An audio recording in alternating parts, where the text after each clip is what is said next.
is Liz. You may know me from the information desk at the Derry Public Library, and like most of you, I'm currently at home. I also have another guest today. This is little Hilo. Say hi, Hilo. Hopefully he will be a little bit better behaved than Wada, at least quieter. It's actually not a guarantee with Hilo. Before I start today, I do just want to say RIP to Stuart Gordon, director of Reanimator. Not a huge cinematic titan in the way of, let's say, a Steven Spielberg, but definitely for the sci-fi and horror community, he was a huge influence, made a lot of great movies like Reanimator and From Beyond. So if you know a horror fan in your life today, check on them. It's a rough time for us right now. So today I'm giving movie picks on Prime, and I am going to say, buckle up. This is going to be a longer episode because Prime is actually probably my favorite streaming service. So when I was a kid, a wee youngin', I used to hang out at this little local video store in my town called Advanced Video. And they had all these VHS tapes and stuff that I'd never seen before, definitely not stuff I'd see at my library or local Blockbuster. And, definitely my parents wouldn't let me rent that stuff, but the reason I love Prime is because browsing their film section is in many ways like browsing that old video store. Luckily, I am going to recommend some mainstream picks first. The first I'm going to say is if you're familiar with the studio A24, pretty much everything they've released is on Amazon Prime and free to stream with Prime. I think A24 is probably one of the best, releasing some of the best American movies today. The three that I'll recommend, because I could just say search A24 and watch anything they have, but it defeats my point. The top three I'll recommend is First Reformed, directed by Paul Schrader, starring Ethan Hawke. That came out in 2018. That, in my opinion, is a masterpiece that was criminally overlooked. So hopefully you guys can give it a shot. Also, 2017, The Florida Project, directed by Sean Baker. I love this movie. It's very slice of life. It's basically a girl and her mom who live at this extended stay motel. It's a very interesting look at poverty in America that doesn't moralize or nobilize poverty. It's fairly matter of fact. Also, great supporting performance by Willem Dafoe. And third is The Farewell, which came out this past year. And that is a great movie directed by Lulu Wang. You've probably heard of it. It's about a young Chinese American woman who finds out her grandma, her nanai, is dying of cancer. However, no one in the family is telling her. I think the movie handles that situation very well, and it's kind of a good exploration of different cultures and sort of the complicated nature that comes with families sometimes. So hopefully I can recommend more to you soon. We're going to go into TV quickly. So everyone knows the two big main Amazon shows are Fleabag, which won a bunch of Golden Globes, and Marvelous Miss Maisel. I'd like to highlight a couple of series that people might not know are on there. The first is an Amazon original called The Boys. Definitely 18 and up, just to warn you. And that's based on a Garth Ennis comic that came out in the late aughts. Usually adaptations of books are lacking. This is a case of the show vastly improves upon the books. I think the books have a general great idea what would happen if superheroes were kind of commodified, utilized by the government, utilized by corporations.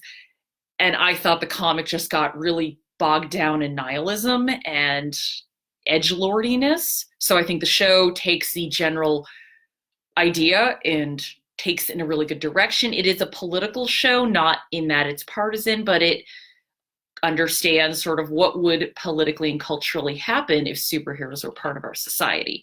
The other show I'm going to recommend is this show right here. This was kind of a, not quite gone too soon, but a hidden gem. Hannibal. It ran on NBC for a few years. If you like horror, but you don't quite like the schlockiness of it, I would recommend Hannibal. The good thing about Hannibal is you're going to figure out pretty quickly whether or not this is a show for you.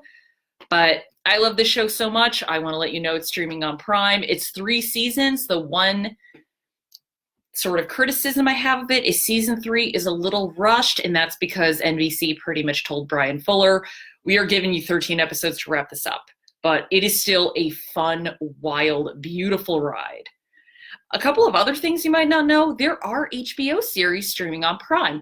Not newer stuff, don't get excited. You can't watch Game of Thrones unless you buy a season pass, sorry. But older shows that kind of brought HBO to fame, like The Sopranos and The Wire and Unlightened, are on Prime. So you can binge those shows if you never got to see them. And my personal favorite show, 6 Feet Under, all 5 seasons are streaming on Prime. If you're not familiar with 6 Feet Under, that is the show about the dysfunctional family that owns a funeral home. You will laugh, you'll cry like a baby in the final episode. Might be a little bit dated because some stuff is very early aughts, but I still love it, and hopefully you will too. Also, considering current situations, I think we can all use a laugh, so I'll give you some comedy recommendations.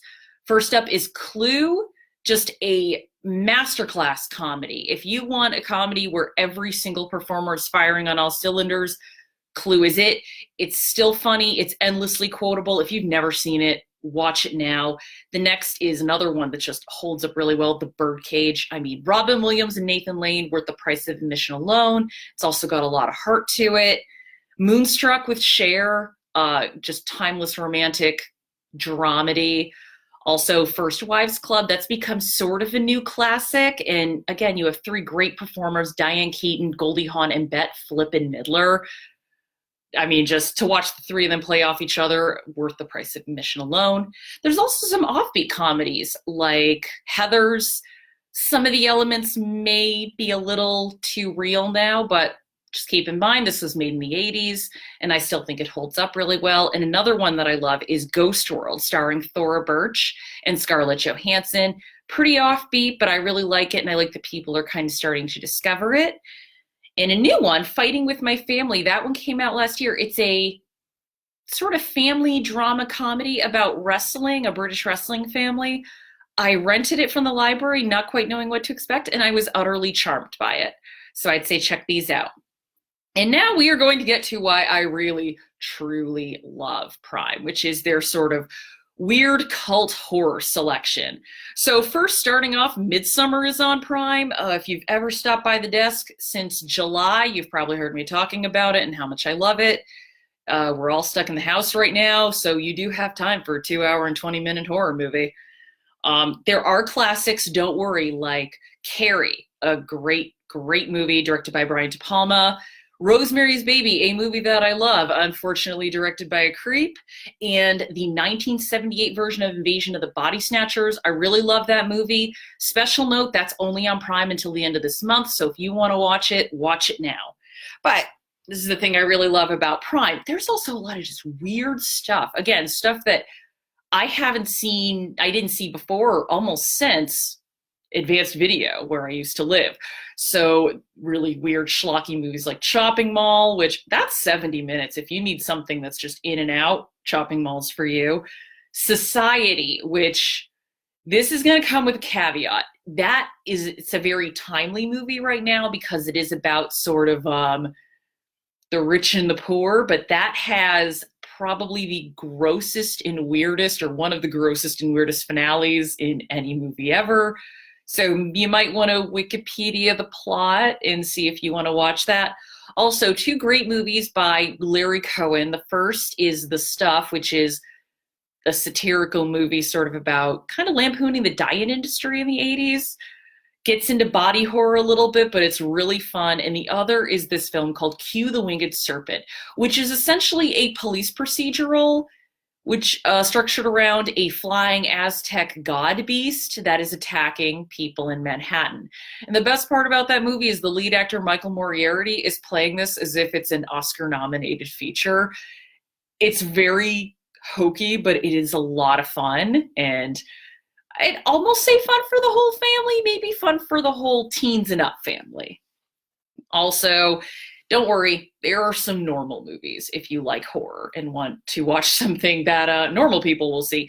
There's Annihilation, which came out 2 years ago, which I absolutely love. House of the Devil, which if you like Stranger Things, House of the Devil is up your alley because it's really filmed and shot and scripted like it's an 80s homage film. Also, fun fact, on-screen appearance by Greta Gerwig. A great movie called My Friend Dahmer, and this actually comes from a really good graphic novel, which was written by a man who was high school acquaintances with Jeffrey Dahmer. The movie kind of came and went from theaters, and hopefully now that it's on streaming services, people can discover it. I actually think it's a great adaptation of the book. And the remake of Suspiria is on there. Like Midsummer, it's a long watch, but we've all got the time right now. Finally, I can't leave without recommending a zombie movie. And the one I'm going to recommend, and there's a couple on there, but the one close to my heart is Lucio Fulci's Zombie. Partially because I remember seeing the video cover for this with a really gross looking zombie in the tagline, "We are going to eat you." That sticks in your mind when you're 10 years old. And thankfully my parents were like, "No, you're not renting that." But it's like most Italian horror movies made in the late 70s, early 80s. It's a ripoff of an American movie. There's tons of blood. There's needless nudity and actually kind of a chill soundtrack. It is, for me, the right kind of ridiculous. And if you're a fan of ridiculous zombie movies, you might enjoy this as well. So hopefully you will like these picks. I will post a full list of what I recommended in the comments. And join me tomorrow when I take you on a tour of Hulu. See you tomorrow and stay safe.